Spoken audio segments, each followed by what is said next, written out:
Hello and welcome to Space Plus, which is a relatively new platform for curious people who want to better understand space and all the ways it is connected to our everyday lives. One obvious thing space enables is communication, and it's how I'm able here in Scotland to connect with this episode's guest in the USA. Satellite technology allows this to happen, but these days we're sending more satellites into space than ever before. And while space is pretty big, the orbits we use are actually getting rather crowded. This is just one of the many problems Dr. Moriba is helping to tackle. He is a professor of aerospace engineering and engineering mechanics at the University of Texas at Austin, a National Geographic explorer, a MacArthur Fellow, a Royal Society of Edinburgh Fellow, a TED Fellow, co-founder of Gaiaverse and Privateer Space, astrodynamicist, and space environmentalist. We spoke about space junk and the problems this presents. At some point, we mentioned the Kessler syndrome, and for those of you who weren't able to join the first Space Plus Conversation live event earlier this year, and missed the part of my talk where I scared half the audience with this, the Kessler syndrome is a hypothetical scenario where satellites collide in space and create fields of debris which then cause problems for more satellites, resulting in a cascading effect that could render parts of space unusable to us. As always, Moriba had his own take on that. We also spoke about the role Scotland could play in creating a more sustainable space environment, and what happens if we don't do that and just stick to the status quo. And Moriba shared some of his personal journey about why he does what he does and what he's working on next. Let's dive right in. You've been sounding the alarm about space junk, among many other things, but about space junk for some time. And over the time that this has been a focus of yours, I just wondered whether you think the problem's gotten better or worse, because in some ways, there's more going up. So the sort of existential threat of space junk, I imagine, is increasing. But at the same time, through the work that you're doing and the awareness that's being raised about this, there's a positive mix around how we tackle this problem in the future. So on balance, just very sort of generally speaking, how would you describe where this problem is right now? Yeah. So the thing is, things are getting worse, and I guess the good news is that more people know that we're screwed. So there you go. I mean, in terms of like people doing stuff, I mean, the United States was definitely moving forward in very credible ways to do something about the orbital debris population and things of that sort. But with the current administration, all of that has been nixed as far as I see and I'm concerned. Europe seems to be focused on creating a circular space economy within the foreseeable future. So I'm glad to hear Europe use those words. It's like, yeah, nobody was saying the word circular space economy till I was saying those. And the thing is, I didn't make up circular economies, right? But one of the things that I've seen about the space industry is that it's very insular. There's a lot of arrogance and hubris. They like using their own jargon. And then they like to complain that nobody understands them. Oh, people don't understand us. They don't know why space is so awesome. And then when people try to understand, like, oh, but you have to have 3 PhDs, you have to have gone to this school, and it's very exclusionist. And so I've been battling that sort of stuff too. But I believe that the best thing for the planet is for us to use methods and language that bridges and brings people together. And so waste management is something that has been known for many, many years, land, air, ocean. So bringing that language in to use for space is something that I've been very focused on. And so I'm glad to see people finally saying the words circular space economy, because that means something. It means, prioritizing the prevention of pollution through reuse and recyclability. When it comes to rockets, sure, Elon stuff is reusable. I applaud that. We need more reusability and recyclability. When it comes to satellites, everything that we launch is the equivalent of a single-use plastic. So it's like the fate, the end state of every single thing we launch is for it to become garbage. And that's not sustainable. Absolutely. And you mentioned satellites there as one piece of this conundrum, let's say. Here in Scotland, that is a growing focus. And I know you have some connections to Scotland. You are aware of what's going on in the space sector. Would you say that Scotland, because it is still a fairly nascent and growing sector, has an opportunity here to embed some of the sustainable principles you're talking about early on versus a more developed industry that's probably got harder work to do to retrofit any levels of sustainability? Do you think there's a window here in which it can set a good example to the rest of the world?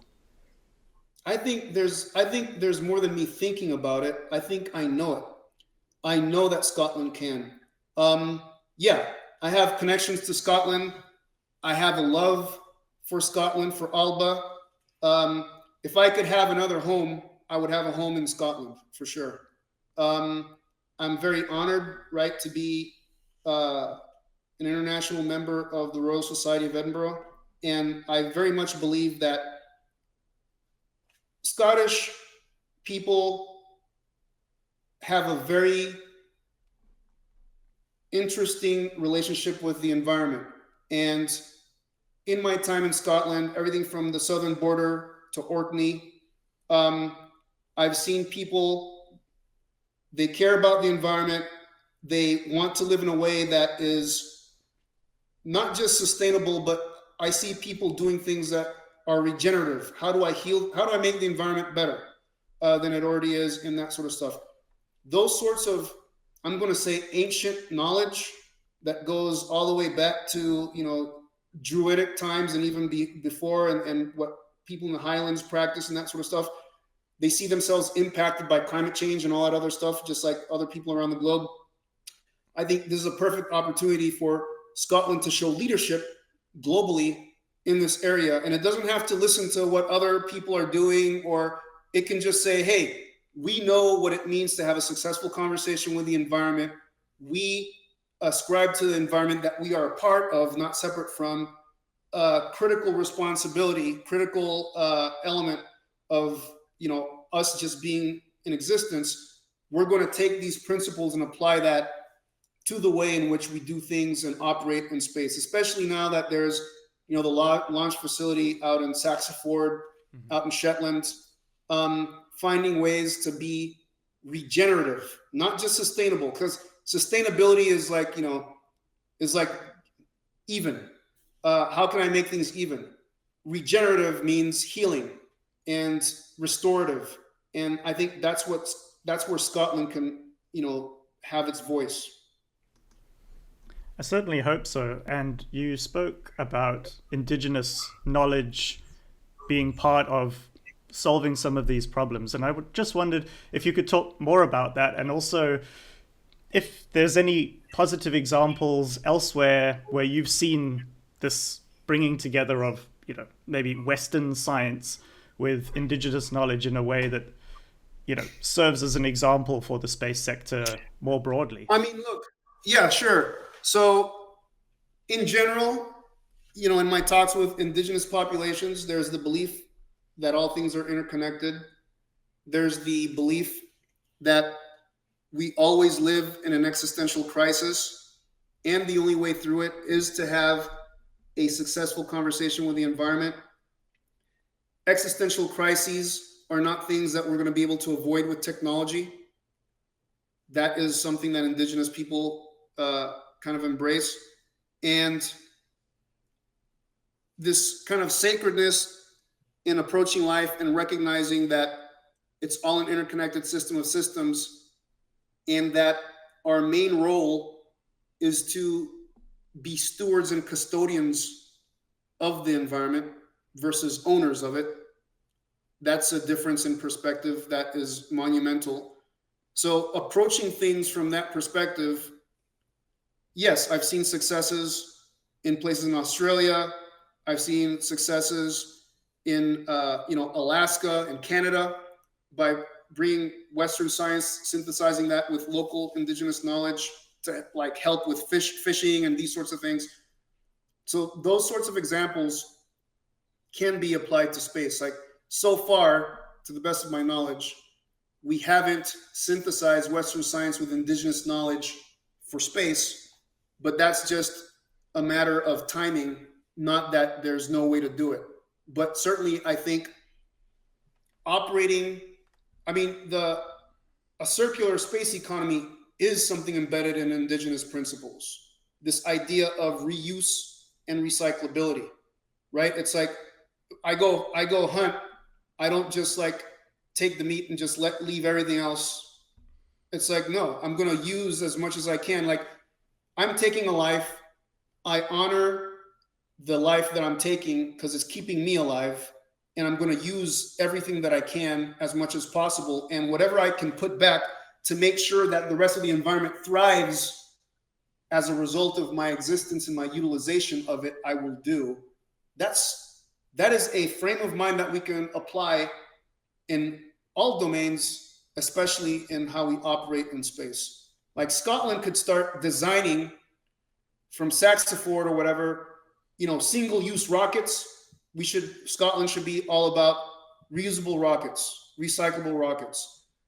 Clyde Space with Craig, at Clyde Space and stuff, going from the cheap disposable satellites to can we design things out of materials that when they burn up in the atmosphere, they're not going to pollute the atmosphere. We could maybe recycle these things on orbit. We could repurpose these things. Like that is something that Scotland could absolutely provide leadership in. Incredible. I hope so.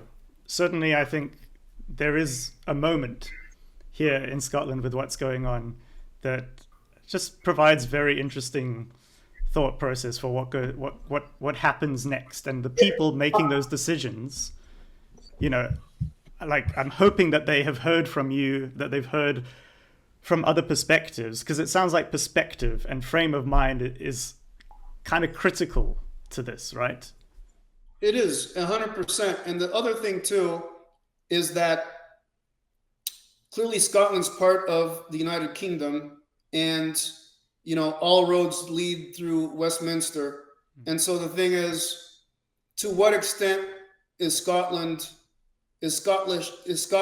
leadership willing to make moves that represent Scottish people, even if these may not be completely aligned with England, for instance.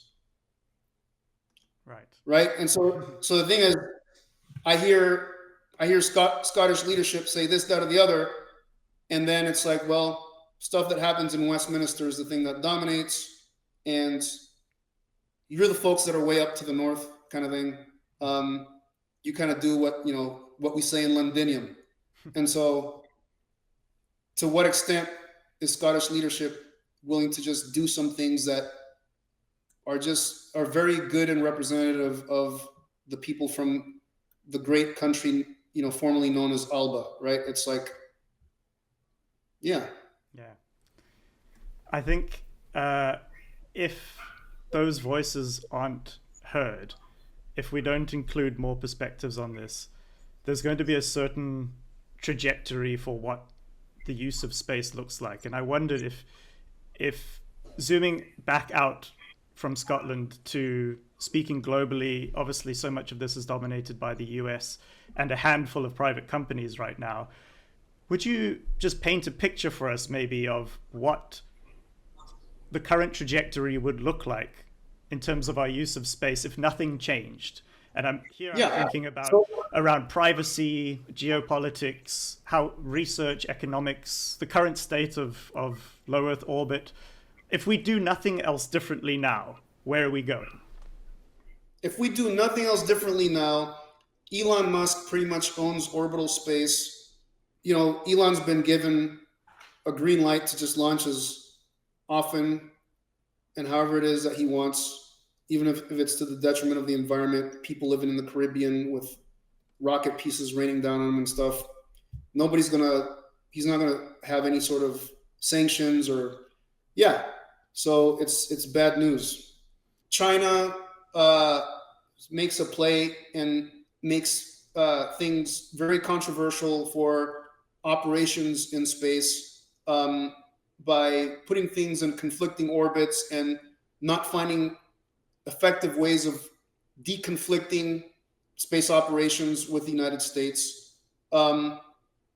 Russia uh, possibly blows up some nuclear weapon in orbit to pretty much render all these satellites useless for several years, anyways. That's where I see things going. Conflict, domination, monopoly.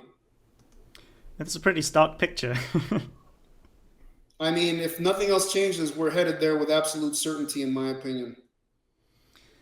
If I was to flip this question around for a second, what are the positive, sort of almost utopian or at least optimistic examples of a future that you may have either imagined yourself, but I'm kind of more interested in anything that's inspired you, maybe from the world of science fiction, or any depictions where you think that's the view, that's the direction we should be going in.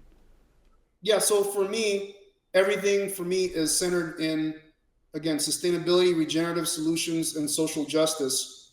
I see lots of young people that agree, that believe in this. They're like, if I have the opportunity, these are the things that I want to do. So I believe in our youth, and I believe that young people can really turn this thing around, even though old folks want to like keep things isolated, insular, lots of inertia to change, in positive ways. But I see a growing group, especially through like the Space Generation Advisory Council, SGAC. Lots of them resonate with everything that I've said, increasingly so, and eventually I think they become unstoppable. So I hope so, yes. And are there any projects that you're working on at the moment that also kind of give you a sense of hope? Maybe you can just talk broadly about kind of some of your main projects that you're focusing on.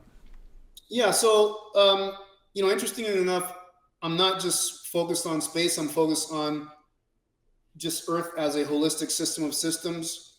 So one of the things that my latest venture is called Gaiaverse, and it's a B corporation, public benefit corporation that synthesizes artificial intelligence agents with large language models and knowledge graphs, bring these things together to aggregate data and information in such a way as to help people committed to stewarding the planet and making better decisions. So basically, we're using AI, ethical and explainable AI, to help people in Africa determine where best to put sanitation facilities that have measurable outcomes of disease minimization and like all these things. Evaluating how best to get resources to people in Gaza in ways that would actually be beneficial to that population. Looking at using our AI-powered decision intelligence platform to help with predicting where best to invest in coral reef restoration, so that it's something that can take and not something that fails. Looking at eradicating and ending child marriages and human trafficking across Africa, India, and other places. And even even looking at how to help indigenous populations stay alive and not get murdered by illegal miners, gold miners, and people doing like soybean kind of farming. Um, Looking at how to help African countries develop free trade with our technology. Again, bringing in data from land, air, ocean, and space. There's a project with the Nigerian government on helping them with maritime domain awareness as well, looking at illegal fishing activity, amongst some other things. And, so all this is like, again, using data like drones, satellites, like all this other stuff. And I'm also looking at doing citizen science with amateur telescope people to look up and generate an application, much like Waze is a participatory sensing application for traffic on the ground. I'm calling this project GAZE, GAZE, to bring amateur telescope people together to look up. So yeah, and helping people tell their stories and curating like some of the stories from different indigenous populations with their permission, of course, helping underrepresented groups have data sovereignty, working with a colleague of mine who's a TED Fellow and a Nat Geo Explorer, Keolu Fox from Hawaii. He's faculty at University of California, San Diego. He's into genetics, helping put together old GPUs that we can make data centers in like shipping containers and put those in indigenous populations and underserved places so that they can have their own local compute and can manage their own data and that sort of stuff. And yeah, there's I think the wildest thing that I'm looking into is working with Keolu. Is he's found a way to implant ones and zeros in plant DNA of plants that have so-called simple biome assemblies to use plants as data centers. So have plants be able to store our data, which is pretty cool. Wow. That was a long list of things that I think we could delve into each one in great detail. How do you juggle so many things going on? Is this really like a curiosity that you just need to? It's a hunger. So here's the thing. Curiosity is part of it. It's an obsession. I'm not a religious person, but I do think of myself as being inextricably spiritual, and I have an affinity to chant some mantras, burn some incense, have some ceremony in my life, gratitude, and I feel called from within myself. I feel that there's a voice of great mystery, great spirit that has basically asked me if there's anything that I can do to help humanity remember this intergenerational contract of stewardship with the planet and find ways to make sure that knowledge that has been part of the earth for tens of thousands of years that is still preserved in certain indigenous populations, to make sure that doesn't become extinct, and synthesize Western science with these diverse knowledge systems. Can I do anything to make that happen? And I said yes to this voice, to this calling. And so that's my life, man. Like, this is between the messenger and the message. There's no daylight. It's one and the same.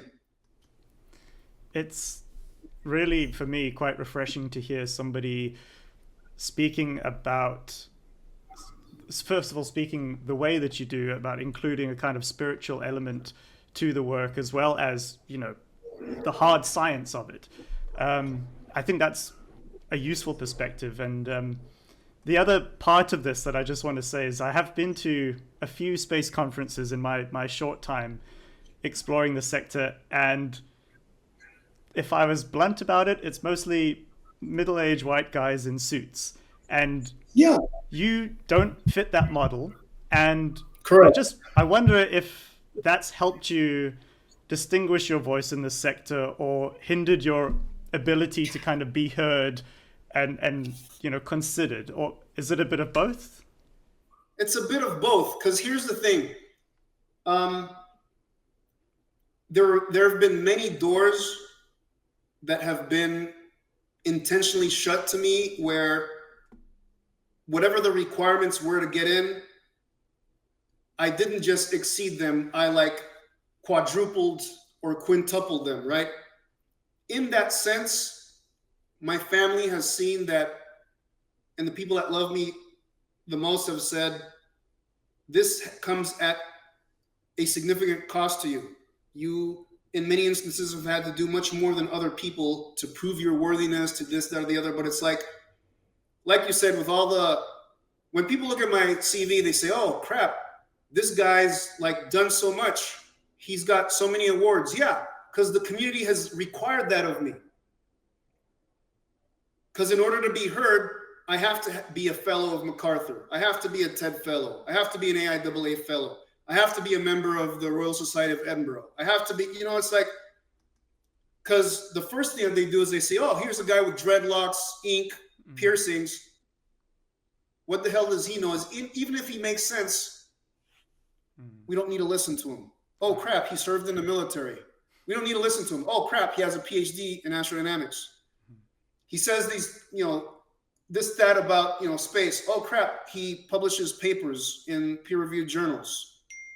He's a fellow. He's a this. He's testified to Congress. So it's like the community has required for me to do stuff that very few people have been asked to do.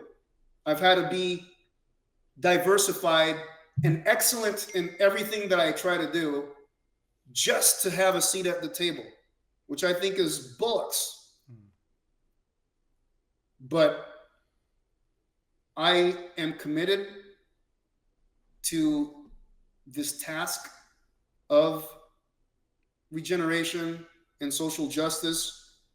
And I told the universe that I would do this. And as such, if my requirement to do that means that all these things have had to have happened and still do, then so be it. I'm here for it. Well, yeah, I'm very glad that that is your perspective on it. And obviously, I'm going to be keeping an eye out on your work in the future. I was just thinking of potentially an analogy here to try and find a sort of positive analogy from elsewhere, since we've been speaking about the kind of worst case scenarios with where space could go. I haven't seen it yet, but I'm aware that David Attenborough has just released a film that's on in the cinemas here at the moment called Ocean. And right, my understanding is that where he has now lived 100 years on this planet and he's seen terrible degradation of the oceans, really to awful levels. This is a documentary where he's saying there are some really good positive examples of regeneration of these marine protected areas that bounce back, and the whole narrative is about the bounce back and how we apply that bounce back to a wider area. And there's a major conference coming up around the corner where we have an opportunity to actually do this. There's a moment of positivity here.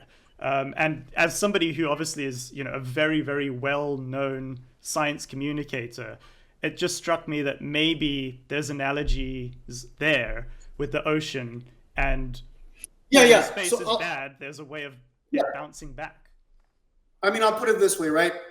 To your point, I don't believe in the Kessler syndrome. Like this whole thing that there's this runaway time when point of no return, we're screwed forever. Everything that I've seen in nature shows me that when humans take their foot off the stupidity pedal, nature always seeks equilibrium. And so this is part of that regeneration and the bounce back. When COVID happened, animals started coming out that weren't seen before. The canals in Venice became clear. You could see all the way to the bottom. They weren't churned up by the vaporetti and all this other stuff. So when humanity stops the churn with no care or regard, nature seeks equilibrium. So yes, that is the positivity. It is the bounce back. Look, I've talked to different people like Discovery Channel, the Disney people that own like National Geographic, the video part. And here's the sad thing. So I'm pitching a TV series called Escaping Extinction. I'm the host, and it's me traveling around the world like a Tony Bourdain for space, but showing where Western science can be synthesized with indigenous knowledge, taking advantage of nature's tendency to achieve equilibrium when we allow nature to do those sorts of things.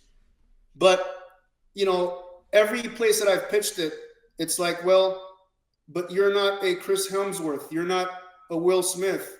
You're not a David Attenborough. It's like all these streaming places, they just want celebrities to do this crap. Mm-hmm. And the thing is, all it takes is for one of these places to just take me on and do one season. I guarantee that I'm going to shake the crap out of humanity with this sort of stuff. And I can tell the story like almost nobody else can.